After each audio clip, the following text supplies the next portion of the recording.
अच्छा, तो आपका जो है डाटा उसके अंदर इन अपने बैचेस और उसके टारगेट्स जो हैं वो टपल की सूरत में पड़े हुए होते हैं आपके जनरेटर के अंदर, ठीक है। Because the data is being generated endlessly, the Keras model needs to know how many samples to draw from generator before declaring an epoch over. यानी अगर एक इपॉक ख़त्म हो जाती है तो यानी कि एक इपॉक ख़त्म होने से पहले जो है कैरस को हमें ये बताना होगा कि कितने सैंपल उठाने हैं उसमें से उस क्योंकि अगर मतलब सारे सैंपल उठाए या कुछ सैंपल उठाए पहले इपॉक में, फिर नेक्स्ट इपॉक में जो है कुछ सैंपल उठाए इस तरीके से, तो because the data is being generated endlessly, the Keras model need to know how many samples to draw from generator before declaring an epoch is over. तो आपके एक epoch खत्म होने से पहले आपने उसको बताना है कि आपने कितने सैंपल उठाने हैं।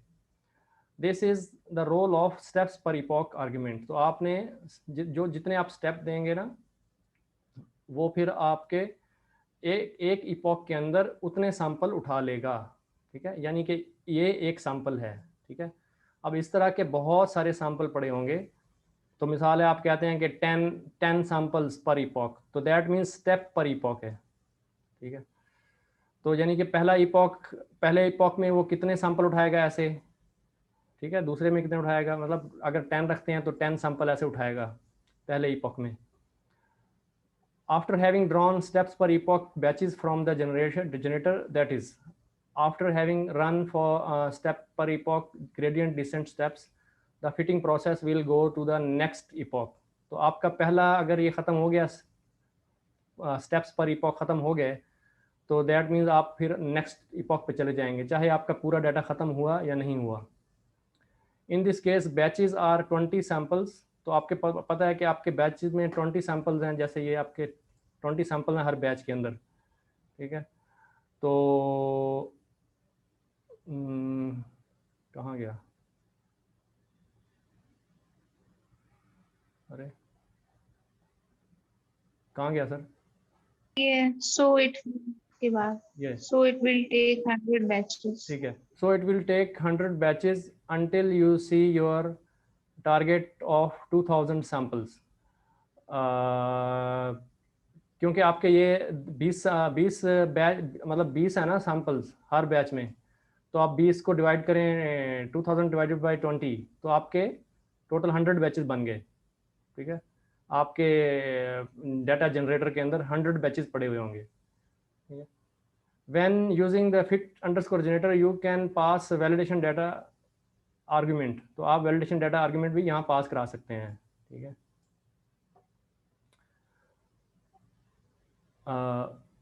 Much as with the fit method. तो जैसे आप फिट मेथड के अंदर आप पास करते हैं ऐसे ही।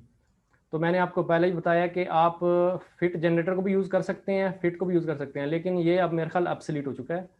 अब आप ये यूज़ करेंगे, तो आप देख लीजिएगा, अगर आपको एरर दे रहा हो ये यूज़ करके, तो आप फिट यूज़ करिएगा। It is important to note that this argument is allowed to be a data generator, but it could also be a tuple of numpy arrays, ठीक है। आप numpy array भी यहाँ पास करा सकते हैं। If you pass the generator as validation data, then the generator is expected to yield batches of validation data endlessly. अच्छा, अब आपने जो लाजिम बात है जिस तरह ऊपर किया है कि स्टेप्स पर इपॉक दिए हैं, इसी तरह आप वैलिडेशन डाटा के ऊपर भी आपने जो है ना वैलिडेशन स्टेप देने हैं, which tells the process how many batches to draw from the validation generator for evaluation. तो आपके हर इपॉक के ऊपर कितने उसने जो है ना बैचेस उठाने हैं वैलिडेशन के लिए, तो वो आपको यहाँ पे ये देने पड़ेंगे। जैसे यहाँ पे क्योंकि आपका वैलिडेशन का डाटा जो है कम है, वैलिडेशन का डाटा आपका 500 है, तो 500 डिवाइडेड बाई 20, आपके बैचेस 20 का बैच है, तो 500 बाई 20 जो है क्या आएगा, हाँ बैच नहीं, बैच साइज का भी 20 रखा है ना वैलिडेशन का, तो आपको 500 डिवाइड बाई 20 क्या आया,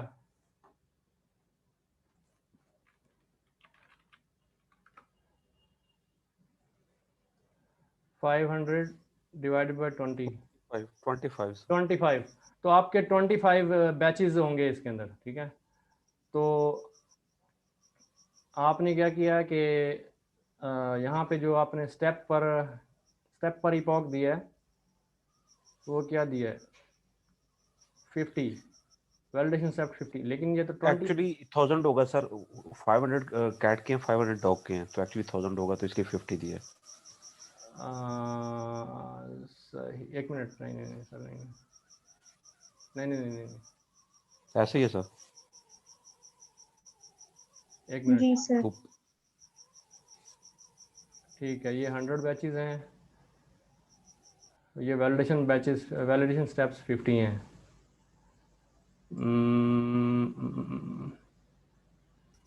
टोटल वैलिडेशन 1000 हो जाएगा ना सर, और ट्रेनिंग जिस तरह 2000 हो गया, 1000 कैट्स और 1000 डॉग्स, तो इस तरह 500 जो कैट्स और 5 जो उसका हाफ ऑफ हर एक से निकाला, तो फिर टोटल यानी कि ये जो है ना 1000 हो जाएगा, जिस तरह वो 2000 हुआ।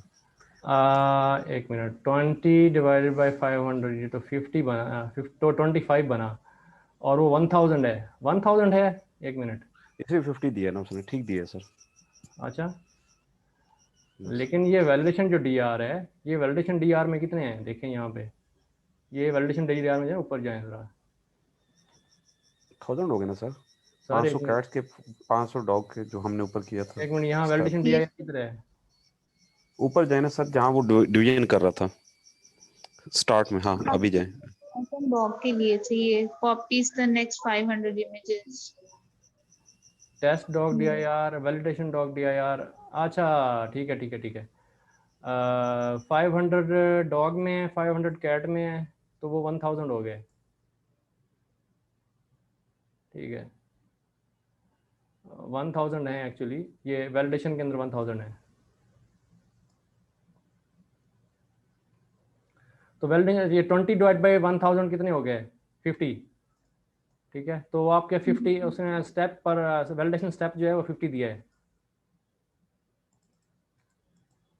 ठीक है। ये वैलिडेशन स्टेप 50 हो गया, ठीक।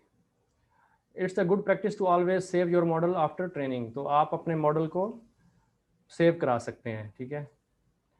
Let's plot the loss and accuracy of the model, ये अब आपने खुद कर लेना है, ठीक है। ये जो है आप खुद करेंगे, ये सर ये पहले। हाफ के लिए हमने 20 से डिवाइड, जी, हाफ डाटा लेने के लिए 20 से डिवाइड किया हमने 1000। हाफ डाटा लेने के लिए नहीं, बैचेस बनाने के लिए। जी सर। हमने नहीं डिवाइड किया, वो वैलिडेशन जो वैलिडेशन जो ट्रेन डाटा फॉर्म डायरेक्टरी का जो हमने यूज़ किया ना, वो क्लास, उसने खुद ब खुद, वो खुद ब खुद करती है काम, वो क्लास। Okay sir. ये जो आपको मैंने बताया है पहले, ये क्लास है ना, ये वाली, ये validation generator test data gen from flow from directory, ये वाली क्लास है ना, जी। ठीक है।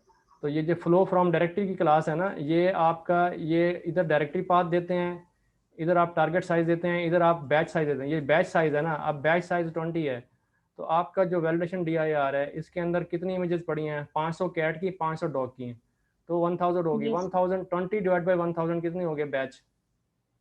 कितने बैच बन गए? 50। 50 बैच बन गए, ठीक है।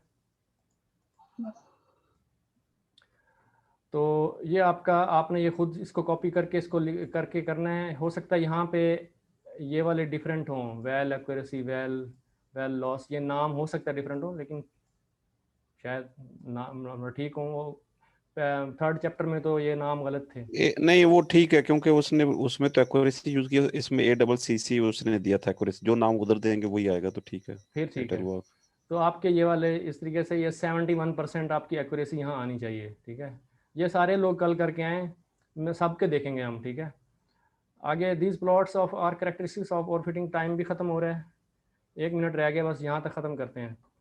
दीज प्लॉट्स, ये आगे आ रहा है ऑगमेंटेशन वाला टॉपिक, जो मैम कह रही थी ना, ये है। These plots are characteristics of overfitting, the training accuracy increase linearly over time until it reaches 100%। तो ये आपके पास ये कि ये 100 पे पहुंच गई, ठीक है। ये आपके ओवर फिटिंग हो रही है, ये आपकी ट्रेनिंग, अपना वैलिडेशन लॉस जो है वो 1 पे चला गया है तकरीबन, ठीक है। ये एक्यूरेसी की बात करें, तो एक्यूरेसी जो है ना आपकी ट्रेनिंग की जो है ना वो 100 पे चली गई है, लेकिन वैलिडेशन की जो है वो 71। दैट मीन्स कि आपकी अच्छा यहाँ पे एक क्वेश्चन है, कोई बताए यहाँ पे कहीं अंडर फिटिंग है? सुजाव भाई आप नहीं, आपके अलावा कोई और बताए? इमरान भाई के सर अलावा? नहीं, इसमें बता दें कोई? नो, नहीं है? मैं कहता हूँ है, यहाँ तक है। ये कोई 3 इपॉक तक है under fitting. Sir under fitting वो होगी कि जब ट्रेनिंग और वैलिडेशन एक्यूरेसी को रिलेट कर रहे हो, मतलब लाइन पैरेलल जा रही हो, हाँ उसे जी, कहेंगे अंडर फिटिंग। हाँ जी, हाँ जी, हाँ जी, हाँ जी। भी सर स्टार्टिंग में है थोड़ी। हाँ ये स्टार्टिंग में थोड़ी सी है, ये 3 इपॉक तक, ये 3 इपॉक तक है। ठीक है, चलें आगे चलते हैं। अब आपके पास जो है ना ट्रेनिंग की 100% आ गई, लेकिन आपकी जो वैलिडेशन है वो 72 तक जा रही है। ठीक है, ये एक्यूरेसी ये यहाँ तक, तो दैट मीन्स ये आपकी ओवर फिटिंग चल रही है।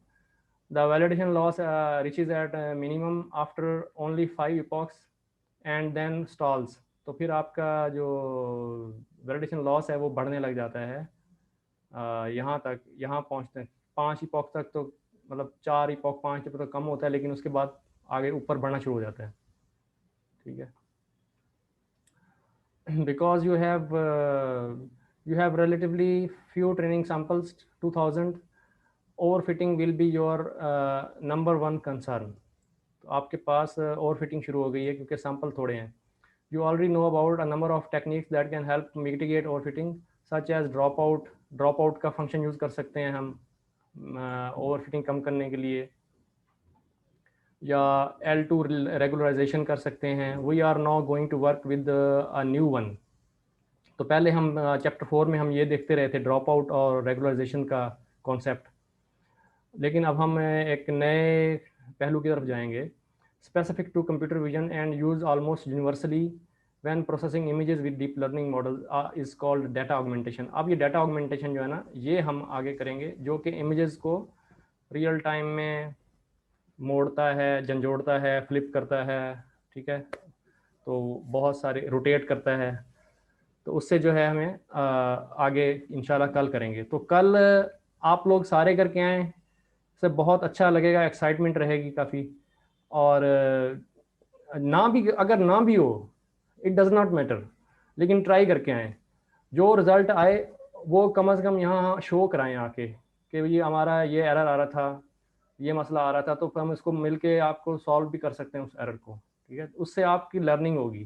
ठीक है, तो हमें भी पता होगा यार, हम लोग जागते हैं करते हैं तो भाई लोग गेन कर रहे हैं। ठीक है, इससे आपकी मोटिवेशन बढ़ती है। ठीक है, तो बस आज यहाँ पे एंड करते हैं, कल से यहाँ पे जो है डाटा ऑगमेंटेशन से शुरू करेंगे। ठीक है, चलें जी, ओके, अल्लाह हाफिज़ sir. Okay sir, Allah Hafiz, thank you so much sir. अस्सलाम वालेकुम। अल्लाह हाफिज, वालेकुम Okay, अस्सलाम। thank you. सर वो thank you sir, example thanks. हो जाएगी अपलोड। Thank you sir.